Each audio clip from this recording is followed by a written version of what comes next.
मौजे लौकी forest company number 234 मधील जप्त केलेले पोकलेन मशीन वन अधिकारी यांनी कागदावरच दाखवली, परंतु कोणाच्याही ताब्यात नाही.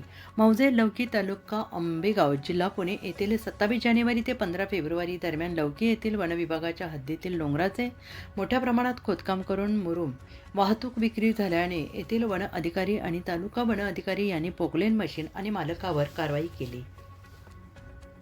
ती फक्त कागदावरच आणि वन विभागातून मुरुम चोरून नेल्या याबाबत लपवण्यासाठी तिथे मोठा रस्ता बनवल्याचे दाखवले आहे. जप्त केलेलं पोकलेन आणि 2 हायवा गाड्या परस्पर सोडून देण्यात आलेल्या आहेत. त्या वनपरिक्षेत्र कार्यालय अथवा त्यांचे अधिनिस्त कार्यक्षेत्रात कोठेही ताब्यात नाही. अवैध उत्खननामुळे भारतीय वन अधिनियम 1927 आणि 1980चा भंग झालेला असतानाही वन अधिकारी वनपाल यांनी सदरचे मशीन गाड्या मुक्त केलेल्या आहेत.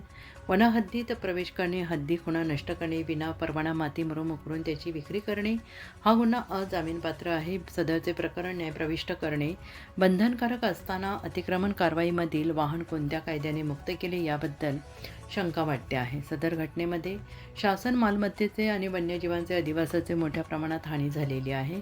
वनविभागाचे अधिकारी मनमर्जीप्रमाणे कायद्याची अंमलबजावणी करत असल्याचे दिसून येत आहे. तरीही सदर घटनेमधील संबंधित अधिकारी, कर्मचारी यांना तात्काळ निलंबित करावे, तसेच आरोपींना देखील अटक करावी अशी मागणी आहे. Subscribe now and press the bell icon. Never miss an update.